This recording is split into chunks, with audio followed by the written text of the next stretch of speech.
Hi friends, எத்தனை நாள் கடையிலேயே வாங்குறது, வீட்லேயும் நம்ம செஞ்சு பார்க்கணுன்னு ஆசைப்பட்றீங்களா? அப்போ கண்டிப்பாக இந்த வீடியோ உங்களுக்கு யூஸ்ஃபுல்லாக இருக்கும். எனக்கு தெரிஞ்ச டிப்ஸ் எல்லாம் நான் உங்களுக்கு சொல்லித்தரேன். நல்ல சாஃப்டான பரோட்டா வீட்டில் செய்யலாம். அதுக்கு முதல்ல ஒரு 1/2 கிலோ மைதா மாவு எடுத்துருக்கேன். அதுக்கு தேவையான அளவு உப்பு போட்டு நல்ல உப்பு மைதா மாவும் கலந்துக்கலாம். அதுக்கப்புறமா கொஞ்சம் கொஞ்சமாக தண்ணி சேர்த்து நம்ம சப்பாத்திக்கு எப்படி மாவு பிசைவோமோ அதே மாதிரி பிசைஞ்சு எடுத்துக்கலாம். புரோட்டா நல்லா சாஃப்டாக வரணுன்னா அதுக்கு நல்ல மாவை இழுத்து இழுத்து பிசையணும். ஒரு 1/4 மணி நேரம் 50 மினிட்ஸ் நீங்கள் இந்த மாதிரி செஞ்சுக்கணும். அதுக்கப்புறமா அதுலேயே உங்களுக்கு சாஃப்டாக வந்துடும்.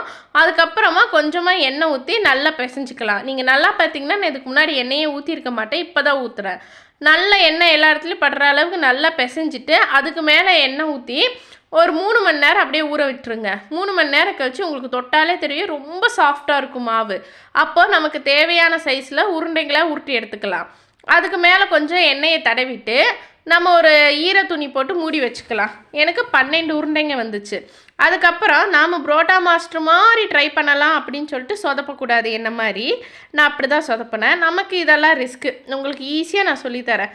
கீழே ஃபஸ்ட்டு எண்ணெய் தடவிக்கோங்க. அதுக்கப்புறம் சப்பாத்தி கட்டையை வச்சு நல்லா இழுத்து விட்டுக்கோங்க. எந்த அளவுக்குன்னா உங்களால் எவ்வளோ நைஸாக முடியுதோ அந்தளவுக்கு.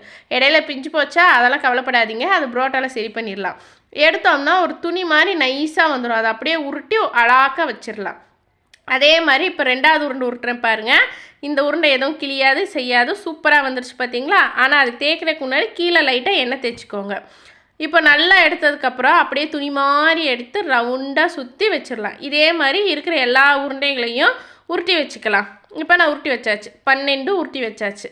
இதுக்கப்புறம் கீழே கொஞ்சம் எண்ணெய் தேய்ச்சிட்டு நம்ம கையிலேயே இப்படியே புரோட்டா அந்த சேஃபுக்கு கொண்டு வந்துடலாம்.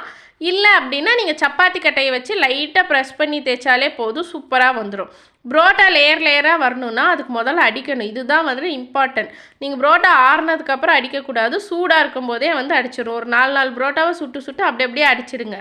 அடிச்சிட்டா நமக்கு சூப்பரான சாஃப்டான புரோட்டா ரெடி. நீங்கள் கண்டிப்பாக ட்ரை பண்ணி பாருங்கள். சால்னா வீடியோ நெக்ஸ்ட்